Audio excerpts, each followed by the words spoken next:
नमस्कार, very very good evening to all of you. कैसे हैं आप सभी लोग? सभी का वेलकम, अभिनंदन, स्वागत है आपके अपने ऑनलाइन प्लेटफॉर्म मूल मंत्र सक्सेस पर।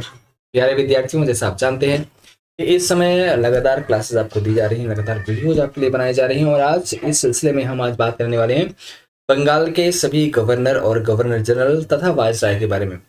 कैसे उनका कार्यकाल क्या होता है, कब, और दूसरी बात उनके समय की क्या क्या उपलब्धियां होती हैं, एक ब्रीफिंग मैं आपके सामने यहाँ पर करने जा रहा हूँ। तो आइए क्लास की शुरुआत यहाँ पर दोस्तों करते हुए आगे बढ़ते हैं। देखिए, सबसे पहले अगर हम बात करें बंगाल के गवर्नर या गवर्नर जनरल की, तो पहली बात तो आप देखें कि यहाँ पर इनके पद के बारे में आपको बताते हैं कि आप जानते हैं जब 1600 के ईस्वी के आसपास जो है वास्तव में ब्रिटिश ईस्ट इंडिया कंपनी की स्थापना हुई थी और उसे भारत में व्यापार करने का अधिकार देकर भेजा गया था। तो उसके साथ क्या होता है कि उसके बाद काफी दिनों तक, पहले तो स्टार्टिंग में व्यापार करना उद्देश्य था। पहले जो कोई भी, चाहे वो कोई भी अंग्रेज हो या कुछ भी हो, अंग्रेजों का या किसी भी जो यूरोपीय कंपनी है, उनका उद्देश्य पहला क्या था? पहले आपका व्यापार करना था दोस्तों। क्या व्यापार करना था? पहले उनका उद्देश्य साम्राज्यवाद नहीं था। लेकिन वास्तव में धीरे धीरे जब लॉर्ड क्लाइव वास्तव में बंगाल का गवर्नर बना, जब बंगाल का गवर्नर किसे बनाया गया? बंगाल का गवर्नर बनाया गया। गवर्नर किसे बनाया गया दोस्तों? बनाया गया लॉर्ड क्लाइव को। लॉर्ड क्लाइव को। तो लॉर्ड क्लाइव के मन में सबसे पहली बार ये भावना आती है और लॉर्ड क्लाइव ने वास्तव में इस ओर पहला कदम खींचता है और लॉर्ड क्लाइव ही वास्तव में भारत में अंग्रेजी साम्राज्य का एक प्रकार से निर्माता होता है। इसको आप ध्यान रखिएगा। क्या है ये? भारत में ब्रिटिश राज्य का निर्माता है। ऐसे कई सारे विद्वान जो है, कई सारे अंग्रेज, कई सारे विद्वान इसको, लॉर्ड क्लाइव को भारत में अंग्रेजी राज्य का संस्थापक या निर्माता मानते हैं। इसको आप ध्यान रखिएगा, ठीक है? क्या ब्रिटिश राज्य का निर्माता, ब्रिटिश राज्य का निर्माता मानते हैं दोस्तों, याद रखिएगा, राज्य का निर्माता। और ये वास्तव में दोस्तों याद रखिएगा, लॉर्ड क्लाइव बंगाल का पहला गवर्नर था। क्या? बंगाल का पहला गवर्नर, क्योंकि उस समय अगर आप देखें तो बंगाल, बिहार और उड़ीसा तीन प्रेसिडेंसी होती थी। बंगाल, बिहार और उड़ीसा, और बंगाल, बिहार, उड़ीसा तीनों की अगर बात करें दोस्तों, तो तीनों ही प्रेसिडेंसी के को नियंत्रित करने के लिए, गवर्नर करने के लिए एक गवर्नर की नियुक्ति होती थी। लेकिन कालांतर में क्या होता है दोस्तों? कालांतर में जो है इसे इकट्ठा कर दिया गया और बंगाल के अधीन बिहार और उड़ीसा को कर दिया गया। लेकिन वो 1773 का रेगुलेटिंग एक्ट होता है और फिर वहां से जो है बंगाल का जो गवर्नर का पद होता है, वो गवर्नर, बंगाल के गवर्नर जनरल के पद के रूप में कन्वर्ट हो गया। क्यों? क्योंकि बिहार का भी गवर्नर था और उड़ीसा का गवर्नर, और इन दोनों को वास्तव में बंगाल के अधीन कर दिया गया। तो ऐसे कंडीशन में अगर पद समान होते तो शायद ये ठीक नहीं होता। इसीलिए बंगाल के गवर्नर को बंगाल का गवर्नर जनरल बना दिया गया और उसका नियंत्रण बिहार और उड़ीसा के गवर्नर और बिहार और उड़ीसा के प्रशासन पर स्थापित हो गया। तो अगर दोस्तों मैं बात करूं, देखिए, सबसे पहले हम बंगाल के गवर्नर जनरल की बात करते हैं। जब ईस्ट इंडिया कंपनी भारत आई तो उसने बंगाल के गवर्नर पद के माध्यम से बंगाल पर अपना नियंत्रण स्थापित कर लिया। बंगाल के पहले गवर्नर लॉर्ड क्लाइव हैं, जिनको हम क्या बोलते हैं दोस्तों? जिनको हम बोलते हैं कि इसे भारत में ब्रिटिश ईस्ट इंडिया या भारत में ब्रिटिश साम्राज्य का संस्थापक माना जाता है। दूसरी बात देखेंगे, अन्य प्रेसिडेंसी में बॉम्बे एवं मद्रास अपने स्वयं के गवर्नर थे। मतलब बॉम्बे के भी अपने गवर्नर थे और मद्रास के भी अपने गवर्नर थे, बिहार के भी अपने गवर्नर थे। हालांकि रेगुलेटिंग एक्ट, यानी जो आपका रेगुलेटिंग एक्ट 1773 दोस्तों होता है और इसे 1774 में पारित कराया गया। तो 1773 रेगुलेटिंग एक्ट 1773 के पारित होने के बाद बंगाल के गवर्नर का पद जो होता है वो बदल गया और उस समय बंगाल का गवर्नर जनरल कर दिया गया। और उसके पीछे कारण मैंने आपको बताया कि इस 1773 के रेगुलेटिंग एक्ट के द्वारा जो आपका बंबई और मद्रास था, इनको वास्तव में इसी बंगाल के अधीन कर दिया गया, बिहार को भी इसी बंगाल के अधीन कर दिया गया। तो ये इस वजह से इसका नाम बदल करके बंगाल का गवर्नर जनरल कर दिया। और बंगाल का जो पहला गवर्नर जनरल था दोस्तों, कौन था? वो था आपका वारेन हेस्टिंग दोस्तों, याद रखिएगा। और ये वही वारेन हेस्टिंग है जिसने कलकत्ता में कलकत्ता मदरसा की स्थापना की थी। क्या? कलकत्ता मदरसा, कलकत्ता कलकत्ता कलकत्ता मदरसा की स्थापना किया था, याद रखिएगा। बहुत ही इंपॉर्टेंट है, ये कई बार क्वेश्चन पूछ लेता है कि वास्तव में अंग्रेजों ने पहला मदरसा जो है मुसलमानों के लिए कहाँ स्थापित किया? कलकत्ता में, और उसका नाम क्या था? कलकत्ता मदरसा, ठीक है? इसको आप ध्यान रखेंगे। फिर हम लोग आगे बढ़ते हैं और देखिए आप जो है इस अधिनियम, मतलब जो 1773 का रेगुलेटिंग एक्ट था, इसके माध्यम से बॉम्बे एवं मद्रास के गवर्नर को बंगाल के गवर्नर जनरल के दोस्तों क्या कर दिया गया? अधीन कर दिया गया था। अब एक बात यहाँ देखिए कि भारत का गवर्नर जनरल जो है ना, अब यहाँ पर पहले तो था बंगाल का गवर्नर जनरल, लेकिन अब भारत का गवर्नर जनरल बन गया। और वास्तव में 1833 से 58 के बीच में जो चार्टर एक्ट 1833 होता है दोस्तों, उसके द्वारा बंगाल के गवर्नर जनरल का पदनाम पुनः बदलकर क्या कार्य कर दिया गया? भारत का गवर्नर जनरल कर दिया। तो एक बात तो बहुत क्लियर आप समझिएगा कि वास्तव में भारत के पहले गवर्नर जनरल कौन बनते हैं? आपके लॉर्ड विलियम बेंटिंक बनते हैं। तो अगर देखा है जो बंगाल के गवर्नर है पहले कौन होते हैं? पहले आपके क्लाइव होते हैं। कौन? क्लाइव साहब होते हैं। उसके बाद अगर मैं बोलूँ बंगाल का जो अंतिम गवर्नर, ये तो पहले गवर्नर हुए बंगाल के, लेकिन जो अंतिम गवर्नर होते हैं वो कौन होते हैं? वो आपके मतलब बंगाल के अंतिम गवर्नर और भारत के पहले गवर्नर, सॉरी, बंगाल के अंतिम गवर्नर और बंगाल के पहले गवर्नर जनरल जो होते हैं वो कौन होते हैं? आपके वारेन हेस्टिंग होते हैं। कौन दोस्तों? वारेन हेस्टिंग होते हैं। इसी प्रकार से अगर आप देखेंगे तो जो है बंगाल के अंतिम गवर्नर जनरल और भारत के पहले गवर्नर जनरल कौन बनते हैं? आपके लॉर्ड विलियम बेंटिंक बनते हैं। कौन? लॉर्ड विलियम बेंटिंक बनते हैं। इसको ध्यान रखिएगा। और बाद में फिर अगर देखेंगे तो वास्तव में भारत का जो अंतिम गवर्नर जनरल है और भारत का पहला वायसराय कौन बनता है? लॉर्ड कैनिंग बनता है दोस्तों। कौन? Lord Canning. तो इस प्रकार से ये पद जो है ना ये ऐसे सिद्ध हुए। तो अब आप देखोगे मैंने कहा भाई 1833 का जो एक्ट होता है, अधिनियम होता है, जिसके द्वारा वास्तव में अंग्रेजों के ऊपर, अंग्रेजों का पूरी तरह से व्यापारिक एकाधिकार समाप्त हो जाता है। इसके द्वारा बंगाल के गवर्नर जनरल के पद को वास्तव में जो है बंगाल का जो गवर्नर जनरल था उसको चेंज करके भारत का गवर्नर जनरल बना दिया गया। और भारत के पहले गवर्नर जनरल जो बनते हैं दोस्तों कौन बनते हैं? लॉर्ड विलियम बेंटिंक बनते हैं। इसको आप ध्यान रखिएगा, ठीक है। अगर हम आगे बात करें, आपसे कुछ और भी सवालों की बात करें, तो यह पद मुख्य रूप से प्रशासनिक उद्देश्यों के लिए था। इसे ईस्ट इंडिया कंपनी के कोर्ट ऑफ डायरेक्टर्स को रिपोर्ट करना था, ठीक है। अब दोस्तों एक बात ध्यान रखिएगा, वायसराय का पद कब आता है? तो हमने कहा 1858 से 1847 तक के वायसराय का पद जो है वो प्रचलन में होता है। और 1857 की क्रांति के बाद, जब 1857 का विद्रोह होता है दोस्तों, और उस विद्रोह के बाद जब 1858 का अधिनियम आता है, अधिनियम, तो उस अधिनियम के द्वारा वास्तव में क्या होता है? उस अधिनियम के द्वारा वास्तव में जो आपका जो कंपनी का पूरा अधिकार था वो खत्म कर दिया गया। और अब भारत पर प्रशासनिक अधिकार जो है सीधे सीधे ब्रिटिश ताज का स्थापित हो गया, ब्रिटिश संसद का स्थापित हो गया। और इसी एक्ट के द्वारा पहली बार क्या किया? जो भारत का गवर्नर जनरल था उसको चेंज करके उन्होंने क्या कर दिया? भारत का वायसराय शब्द कर दिया गया। तो यहाँ पर 1858 के अधिनियम के द्वारा गवर्नर जनरल का पद चेंज होकर क्या बन गया? भारत का वायसराय बन गया। और भारत का पहला वायसराय कौन बनता है दोस्तों? आप कहेंगे सर ये बनता है, जो भारत का गवर्नर जनरल के बाद जो वायसराय बनता है वो कौन बनता है आपका? वो बनता है आपका लॉर्ड कैनिंग। आप यहाँ पर ध्यान रखिएगा, Lord Canning is the right answer, ठीक है। तो ये सारी बातें आपको यहाँ पर हमने बताई, कैसे कैसे जो है कैब का बंगाल का गवर्नर, कैसे बंगाल के गवर्नर से बंगाल का गवर्नर जनरल बना, कैसे उसके बाद फिर क्या बनता है आपका भारत का गवर्नर जनरल बन गया, फिर कैसे भारत का वायसराय बन गया। ये सारी बातें मैंने आपको यहाँ पर दिखाने का प्रयास किया। अब देखिए यहाँ पर दोस्तों क्या है कि कुछ गवर्नर जनरल एवं वायसराय हैं और उनके शासन के दौरान की जो महत्वपूर्ण घटनाएं हैं उनका भी यहाँ पर उल्लेख आपके सामने दे रहा है। देखिए अगर हम दोस्तों वारेन हेस्टिंग की बात करें तो इनका जो कार्यकाल देखिए यहाँ पर दिया 1773 से 1785 के आसपास है। और इनके समय की कौन कौन सी घटनाएं हैं? तो पहला आपका दिया रेगुलेटिंग एक्ट 1773 में पारित होना। दोस्तों ये वही रेगुलेटिंग एक्ट है जिसके द्वारा क्या हुआ? जिसके द्वारा पहली बार ब्रिटिश ईस्ट इंडिया कंपनी के ऊपर नियंत्रण स्थापित करने का प्रयास किया गया था। और रेगुलेटिंग एक्ट के द्वारा ही दोस्तों 1774 ईस्वी में क्या 1774 ईस्वी में क्या होता है? वास्तव में कलकत्ता में सुप्रीम कोर्ट की स्थापना होती है। क्या? कलकत्ता में सुप्रीम कोर्ट की स्थापना होती है। सुप्रीम कोर्ट की स्थापना, इसको आप दोस्तों याद रखिएगा। जरा सा मैं थोड़ा सा पेन का साइज छोटा कर लूं क्योंकि ज्यादा थोड़ा सा बड़ा है तो लिखने में थोड़ा, चलिए अब आइए। तो यहाँ पर दूसरी बात, इस कलकत्ता सुप्रीम कोर्ट के जो मुख्य न्यायाधीश होते हैं, मुख्य न्यायाधीश वो कौन थे? वो आपके मुख्य न्यायाधीश होते हैं भैया कौन? एलिजा एम्पे। कौन होते हैं? एलिजा एम्पे होते हैं। एलिजा एम्पे, सर एलिजा एम्पे थे। इसको आप यहाँ पर ध्यान रखिएगा, ठीक है।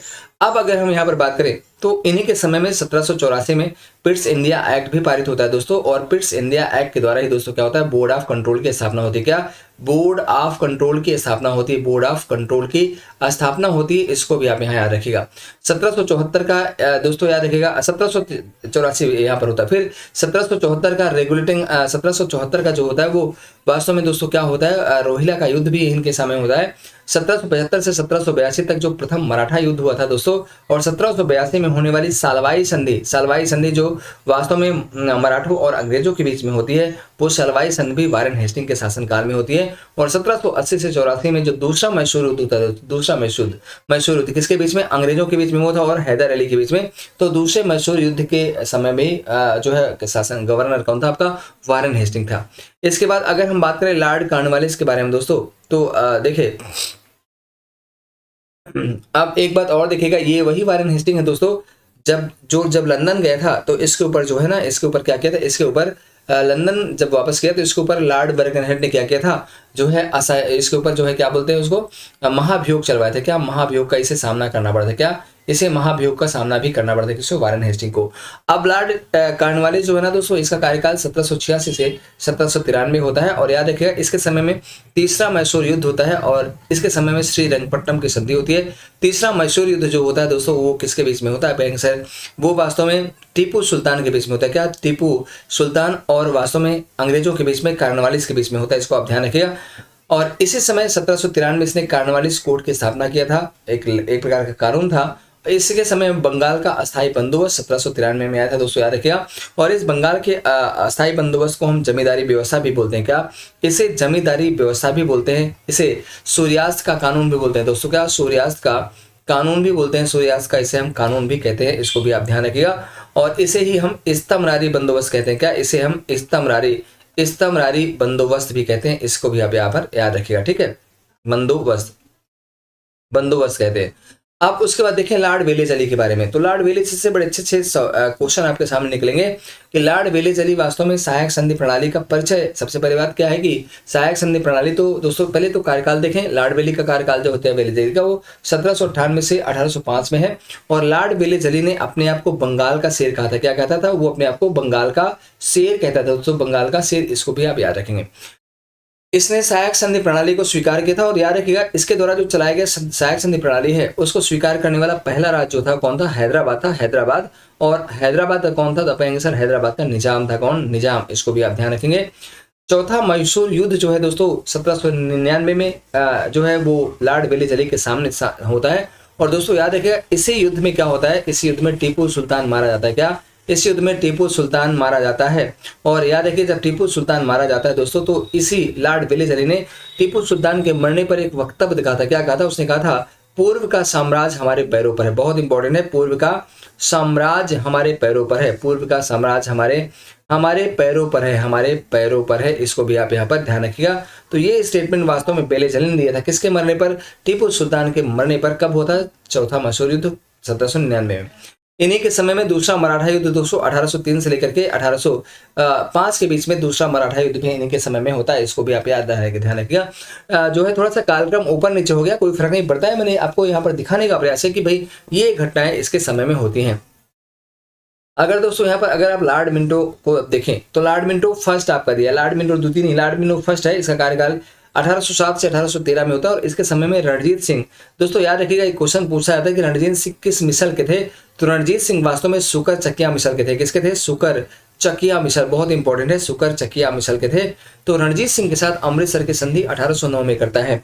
लॉर्ड हेस्टिंग आता है दोस्तों 1813 से 1823 तक। सबसे बड़ी बात यह है कि इसके समय में 1813 का एक्ट पारित होता है। और इसी के समय में दोस्तों क्या होता है, लॉर्ड हेस्टिंग के समय में ही पहली बार ब्रिटिश ईस्ट इंडिया कंपनी के द्वारा इस 1813 के जो है अधिनियम के द्वारा ब्रिटिश ईस्ट इंडिया कंपनी के व्यापारिक एकाधिकार को समाप्त किया गया है। क्या, ब्रिटिश ईस्ट इंडिया कंपनी के व्यापारिक एकाधिकार, व्यापारिक एकाधिकार को समाप्त किया गया था। और उसका अधिक व्यापार जो है बस केवल चाय और चीन के साथ था। क्या, चाय और चीन के साथ शेष बचा था, बाकी सारा व्यापार एकाधिकार खत्म हो गया था। अब दीजिए यहाँ पर कि यहाँ पर एंग्लो नेपाल युद्ध होता है दोस्तों, और सुगौली की संधि भी इसी के समय में होती है। और तीसरा मराठा युद्ध जो होता है 1817 से 19 में, ये भी होता है। और मराठा परिसंघ का विघटन भी इस समय होता है। ध्यान रखिएगा इसी के समय में रैयतवाड़ी प्रणाली की स्थापना भी दोस्तों होती है 1820 में। और किसने किया था, आप कहेंगे सर थॉमस मुनरो या टॉमस मुनरो ने किया था। किसने किया था, टॉमस मुनरो ने किया था, टॉमस मुनरो। और कैप्टन रीड ने किया था। किसने, रीड ने भी जो है इसी प्रणाली को चलाया था। और दोस्तों याद रखिएगा संपूर्ण जो है जितने भी भूमि बंदोबस्त थी उसमें से 51% भूभाग पर वास्तव में कौन है, इसी प्रकार की व्यवस्था लागू थी। और रैयतवाड़ी व्यवस्था में दोस्तों जो जमीन का मालिक होता है, जो करदाता होता है, वो सीधे किसान होता है। कौन किसान होता है, जमीन का मालिक जमींदार नहीं होता बल्कि किसान होता है। इसको भी आप यहाँ पर ध्यान रखने का प्रयास करेंगे, ठीक है। बहुत ही इंपॉर्टेंट सवाल आपके सामने सारे के सारे चल रहे हैं। और दोस्तों याद रखिएगा ये जो 1813 का अधिनियम है, 1813 के अधिनियम के द्वारा पहली बार क्या होता है, अधिनियम के द्वारा दोस्तों क्या होता है, पहली बार 1 लाख रुपए क्या होता है, 1 लाख रुपए शिक्षा पर भारतीय शिक्षा के विकास में खर्च करने के लिए यहाँ पर दिया गया था। इनको भी आप यहाँ पर ध्यान रखिएगा, ठीक है। ये सारे पॉइंट आपके बड़े काम के हैं।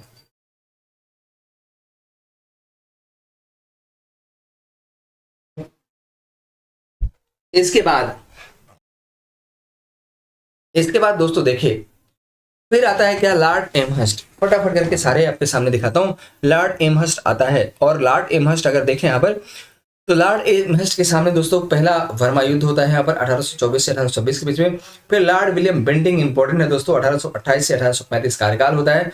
इसके समय में दो काम होता है, सती प्रथा का उन्मूलन होता है, 1833 का चार्टर एक्ट प्रभावी होता है, और याद रखिएगा दोस्तों इसी के समय प्राच्य पाश्चात्य विवाद का अंत होता है। क्या, प्राच्य पाश्चात्य विवाद का अंत भी होता है, याद रखिएगा पाश्चात्य विवाद का अंत होता है। तो सती प्रथा का उन्मूलन वास्तव में जब कर रहे थे, तो उस समय याद रखिएगा दोस्तों, उस समय सती प्रथा का उन्मूलन राजा राम मोहन राय के कहने पर, क्या, राजा राम मोहन राय के प्रयासों से, राजा राम मोहन राय के प्रयासों से 1829 के नियम 17 के द्वारा, क्या, 1829 के नियम 17 के द्वारा वास्तव में किया गया था। ठीक है, इसको याद रखिएगा। और 1833 का जो चार्टर एक्ट होता है दोस्तों, उसके द्वारा पहली बार कंपनी के व्यापारिक एकाधिकार को पूर्णतया समाप्त किया गया। क्या, कंपनी के व्यापारिक एकाधिकार को पूर्णतया क्या कर दिया गया, समाप्त कर दिया गया। इसे आप याद रखेंगे। फिर दोस्तों आता है लॉर्ड ऑकलैंड, और लॉर्ड ऑकलैंड 1836 से 1842 तक होता है। इसके समय में दोस्तों पहला अफगान युद्ध होता है, इसको आप ध्यान रखेंगे। फिर यहाँ पर आता है लॉर्ड हार्डिंग फर्स्ट, और लॉर्ड हार्डिंग फर्स्ट को अगर देखें आप यहाँ पर, तो लॉर्ड हार्डिंग फर्स्ट का कार्यकाल होता है 1844 से 1848। इसके समय में पहला आंग सिख युद्ध होता है, और लाहौर की संधि भी होती है 1846 में, और कन्या भ्रूण हत्या का उन्मूलन जैसे सामाजिक सुधार भी दोस्तों लॉर्ड हार्डिंग फर्स्ट के समय में होता है। फिर लॉर्ड डलहौजी इंपॉर्टेंट है, क्या होता है दोस्तों, पहली बात तो दूसरा आंग्ल सिख युद्ध इसके समय में होता है। तीसरी बात, निचले वर्मा का अधिग्रहण हो गया है। व्यवगत नीति बहुत इंपॉर्टेंट है, यानी डॉक्ट्रिन ऑफ लैप्स इसको बोलते हैं, राज्य हड़प नीति जिसको व्यवगत सिद्धांत कहते हैं, उसका भी इसने जो है प्रचलन किया था दोस्तों। उस लॉर्ड डलहौजी ने राज्य हड़प नीति या व्यवगत सिद्धांत के अंतर्गत ही भारतीय राज्यों को ब्रिटिश राज्य में मिलाया था, और ऐसे भारतीय राज्यों को मिलाया था जिनके पास अपना खुद का वैध वारिस नहीं था। और इस व्यवगत सिद्धांत के द्वारा मिलाया जाने वाला ब्रिटिश राज्य में मिलाया जाने वाला पहला राज्य कौन था दोस्तों, पहला राज्य आपका था सतारा। कौन था, सतारा। इसको भी आप याद रखेंगे। इसके समय में वास्तव में दोस्तों 1854 में वुड डिस्पैच पारित होता है, और याद रखिएगा वुड डिस्पैच को वास्तव में भारतीय शिक्षा का मैग्ना कार्टा बोलते हैं। क्या दोस्तों, भारतीय शिक्षा का मैग्ना कार्टा बोलते हैं, शिक्षा का मैग्ना कार्टा बोलते हैं। इसको आप ध्यान रखेंगे, मैग्ना कार्टा होते हैं। 1853 में बॉम्बे और ठाणे को जोड़ने वाली पहली रेलवे लाइन, बंबई से ठाणे के बीच में चलने वाली पहली रेलवे लाइन भी इसी के समय में बिछाया गया था, और लोक निर्माण विभाग की स्थापना भी दोस्तों लॉर्ड डलहौजी के शासनकाल में ही होती है। इसको भी आप यहाँ पर याद रखेंगे। अगर आप आगे बढ़ें तो फिर यहाँ पर दिया है कि लॉर्ड कैनिंग के समय में दोस्तों क्या क्या होता है। तो नंबर 1 यहाँ पर यह है कि लॉर्ड कैनिंग के समय देखेंगे तो सबसे बड़ा काम होता है 1857 का विद्रोह होता है दोस्तों, याद रखिएगा। और विद्रोह का नेता कौन होता है, बहादुर शाह जफर। कौन होता है दोस्तों, बहादुर शाह जफर होता है, याद रखिए। ठीक है, बहादुर शाह जफर। फिर 1857 में कलकत्ता, मद्रास और बॉम्बे में 3 जो है विश्वविद्यालयों की स्थापना होती है। ईस्ट इंडिया कंपनी का उन्मूलन और भारत सरकार अधिनियम 1858 जो है पारित होता है इस समय, और 1861 का भारतीय परिषद अधिनियम भी दोस्तों पारित होता है। और एक बात आप यहाँ पर और याद रखिएगा कि लॉर्ड कैनिंग के समय में ही क्या होता है दोस्तों, जो है विधवा पुनर्विवाह अधिनियम, क्या, विधवा पुनर्विवाह अधिनियम, विधवा पुनर्विवाह। जरा सा इसको थोड़ा और पतला करते हैं, बहुत ज्यादा चौड़ा होता है। चलिए, तो यहाँ पर क्या होता है दोस्तों, यहाँ पर हुआ कि विधवा पुनर्विवाह अधिनियम, ठीक है, अधिनियम ये पारित हुआ था, अधिनियम पारित हो गया था। और किसके प्रयासों से पारित हुआ था, तो आप कहेंगे सर ईश्वर चंद्र विद्यासागर कहने पर। क्या, ईश्वर चंद्र विद्यासागर के कहने पर पारित हुआ था। उसके बाद दोस्तों लॉर्ड चान लॉरेंस आता है, ये भूटान युद्ध इसके समय में 1865 में होता है, और वास्तव में कलकत्ता, बॉम्बे और मद्रास में उच्च न्यायालयों की स्थापना भी इसके समय में होता है। इसकी जो नीति होती है जान लॉरेंस की, वो थोड़ी सी आक्रमणता वाली होती है, इसको ध्यान रखेंगे। फिर लॉर्ड लिटन आता है दोस्तों, 1876 से 1880 तक आता है। इसके समय में सबसे बड़ा काम हुआ वर्नाक्यूलर प्रेस एक्ट 1878 में। क्यों, क्योंकि लॉर्ड लिटन ने क्या किया, इस वर्नाक्यूलर प्रेस एक्ट के माध्यम से भारतीय समाचार पत्रों पर क्या लगा दिया, बैन कर दिया, प्रतिबंध लगा दिया था। फिर सच अधिनियम 1878 भी पारित हो गया, और दूसरा अफगान युद्ध जो था दोस्तों 1878 वो भी इसी समय में हुआ। क्वीन विक्टोरिया ने कैसर हिंद दिया भारत की सामग्री की उपाधि धारण की, मतलब इसके समय में जो क्वीन विक्टोरिया थी उसने कैसर हिंद दिया भारत की साम्राज्ञी की उपाधि धारण की। इसको भी आप यहाँ पर ध्यान रखेंगे, ठीक है। इसके बाद फिर आता है दोस्तों आगे, और आगे चला देखिएगा, यहाँ पर आएगा क्या, वर्नाक्यूलर प्रेस एक्ट। वास्तव में लॉर्ड लिटन के बाद लॉर्ड रिपन आते हैं 1880 से 84 तक, और इनके समय में वर्नाक्यूलर प्रेस एक्ट को निरस्त कर दिया गया दोस्तों। पहला कारखाना अधिनियम भी इन्हीं के समय में पारित होता है 1881 में। और जो है फिर यहाँ पर डॉक्टर स्थानीय सुशासन पर सरकार का संकल्प भी यहाँ पर 1882 में होता है। मतलब स्थानीय सुशासन भी इसी के समय, इसे स्थानीय सुशासन का जनक बोलते हैं, स्थानीय सुशासन का जनक भी बोलते हैं, इसको याद रखिएगा, ठीक है। और फिर देखें तो एल्बर्ट बिल विवाद भी इसी के समय में होता है दोस्तों। और शिक्षा पर हंटर आयोग जो कि प्राथमिक शिक्षा से संबंधित है, क्या प्राथमिक शिक्षा से संबंधित था, वो हंटर आयोग जो है दोस्तों वो 1882 में इसी के शासनकाल में गठित होता है, इसको भी आप ध्यान रखेंगे। इसके बाद अगर हम बोले आपसे लॉर्ड डफरिन के बारे में, तो लॉर्ड डफरिन फिर से एक बार बहुत ही इंपॉर्टेंट है आपका। लॉर्ड डफरिन वास्तव में 1884 से 1888 तक इसका कार्यकाल होता है। और लॉर्ड डफरिन के समय में तीसरा वर्मा युद्ध 1885 से 86 तक होता है। फिर भारतीय राष्ट्रीय कांग्रेस की स्थापना भी 1885 में कब होता है, लॉर्ड डफरिन के समय में होता है। और दोस्तों याद रखिएगा, लॉर्ड डफरिन ने कांग्रेस को अल्पसंख्यकों का समूह बोला है, क्या अल्पसंख्यकों का समूह बोला है, ठीक। फिर आता है अगर देखेंगे लॉर्ड लैंसडाउन। और लॉर्ड लैंसडाउन दोस्तों जो है ना, इसका कार्यकाल होता है 88 से 94। इसने कारखाना अधिनियम अपने समय में पारित करवाया था। भारतीय परिषद अधिनियम 1892 में पारित हुआ और डूरंड आयोग की स्थापना भी 1892 में हो गई थी। इसके बाद अगर दोस्तों मैं लॉर्ड कर्जन की बात करूं तो लॉर्ड कर्जन 1899 से 1905 बहुत इंपॉर्टेंट है। लेकिन अगर आप देखें यहाँ पर तो वास्तव में इसके समय में पुलिस आयोग की नियुक्ति होती है 1902 में, विश्वविद्यालय आयोग की नियुक्ति 1902 में होती है, विश्वविद्यालय आयोग अधिनियम बनता है 1904 में। और बंगाल का विभाजन दोस्तों 1905 को होता है। कब होता है, 16 अक्टूबर 1905, क्या 16 अक्टूबर 1905 को होती है, याद रखिएगा 1905 को। और वास्तव में निर्णय कब लिया गया था, 20 जुलाई 1905 को निर्णय लिया गया था। तो फिलहाल यहाँ पर बंगाल का विभाजन दोस्तों रद्द कौन किया था, आप कहेंगे सर बंगाल का विभाजन रद्द किया था लॉर्ड जो है आपका हार्डिंग ने रद्द किया था। आगे हम दिखाएंगे इसमें। अब थोड़ी बातें आपके सामने और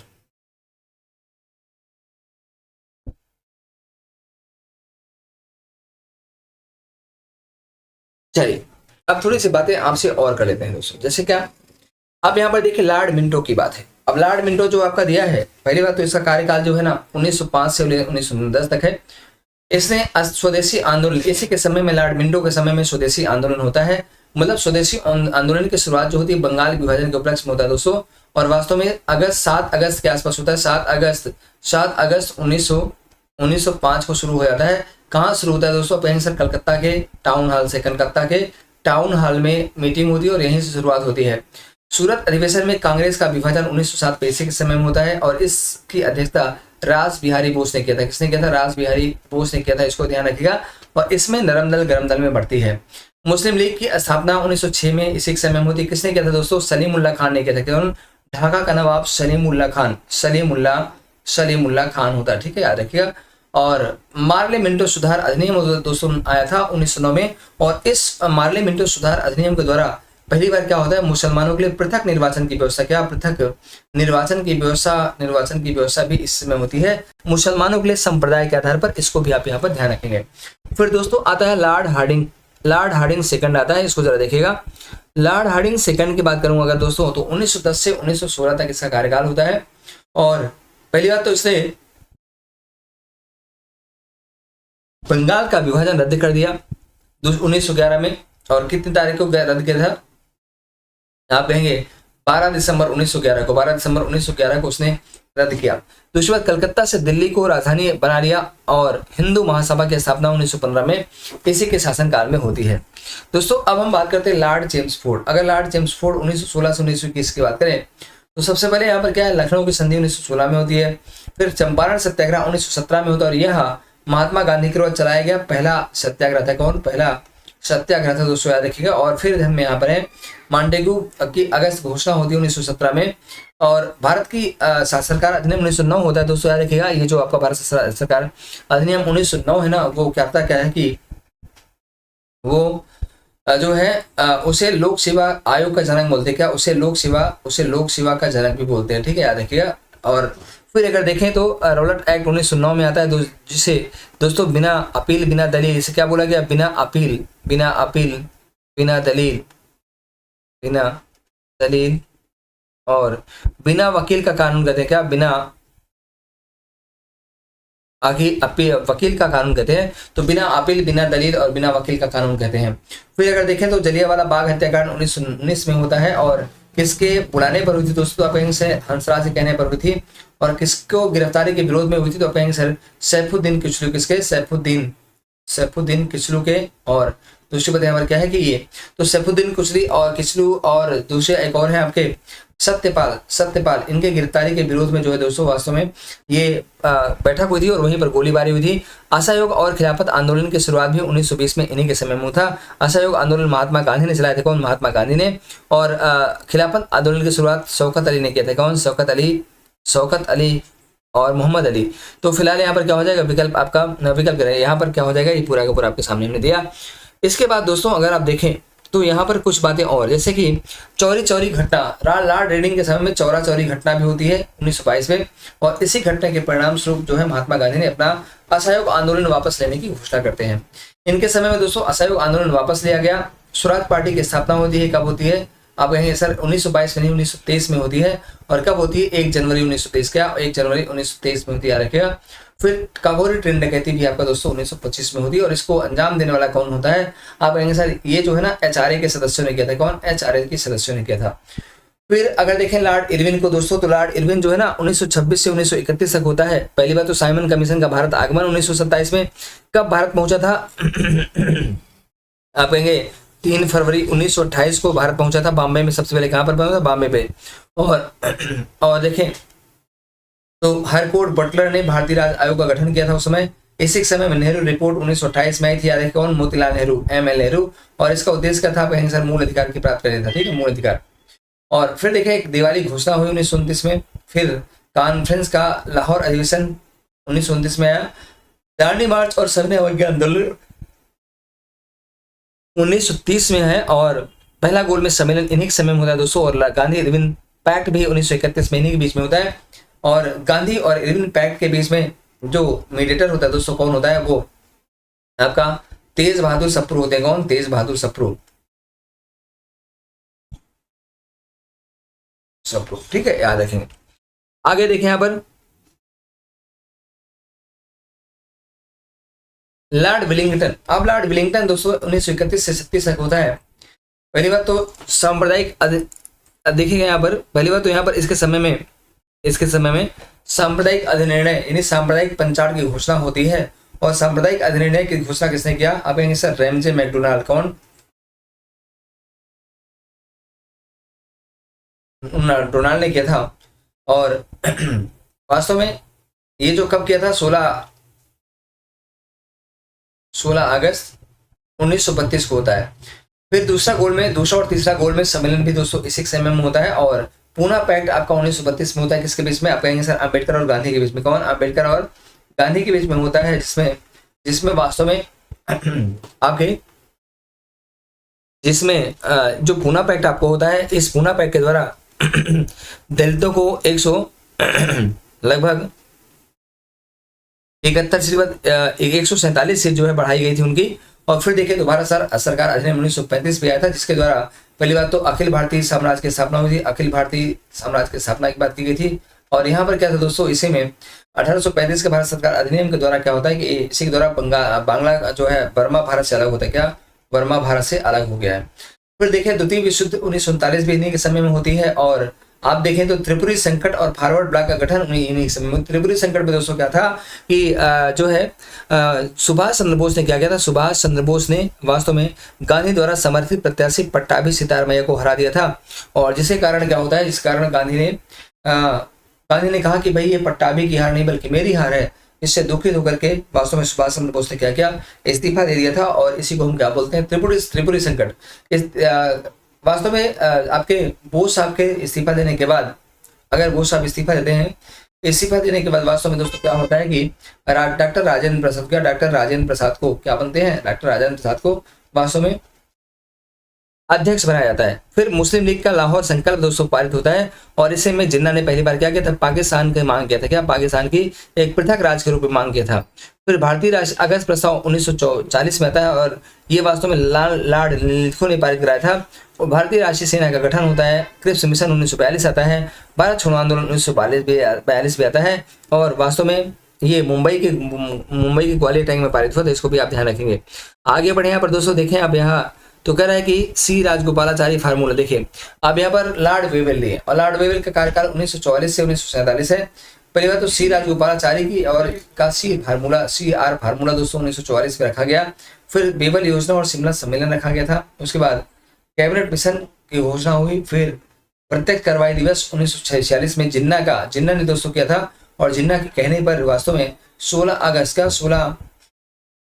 अक्टूबर है, आप 16 अक्टूबर 1946 को जो है दोस्तों क्या होता है, 16 अगस्त करें, 16 अगस्त 8 अक्टूबर 16 अगस्त 1946 को प्रत्यक्ष कार्रवाई दिवस की घोषणा करते हैं। क्लेमेंट एक्ट द्वारा भारत में ब्रिटिश शासन की समाप्ति की घोषणा 1947 में कर दी जाती है। ये सारे पॉइंट यहाँ पर काम के हैं। अगर हम लॉर्ड माउंटबेटन की बात करें दोस्तों, तो 1947 से 48 तक पहली बात तो जून 3rd प्लान उन्होंने लाया, फिर रेडक्लिफ आयोग लाया, और भारत को स्वतंत्रता जो है ना, ये भी इन्हीं के समय की देन है। भारत को स्वतंत्रता भी लॉर्ड माउंटबेटन के द्वारा भी नहीं गया है। उसके बाद आपको आता है चक्रवर्ती राजगोपालाचारी 48 से 50 तक, और इसमें भारत के अंतिम गवर्नर जनरल और प्रथम भारतीय गवर्नर जनरल थे। और दूसरी बात, वर्ष 1905 से अस्थायी रूप से यह पद समाप्त कर दिया गया था। ठीक है, इसको ध्यान रखेंगे। तो इस प्रकार से दोस्तों ये जो है ना आपका ये पूरा का पूरा जो आपका यहाँ पर था, ये आज हमने गवर्नर जनरल और वायसराय के कार्यकाल के बारे में बात किया। जो इंपॉर्टेंट चीजें थी वो है दोस्तों मैंने उसको देने का प्रयास किया। तो thank you so much, good night, सबक है। बस लाइक शेयर एंड सब्सक्राइब करना मत भूलेगा। थैंक यू भैया।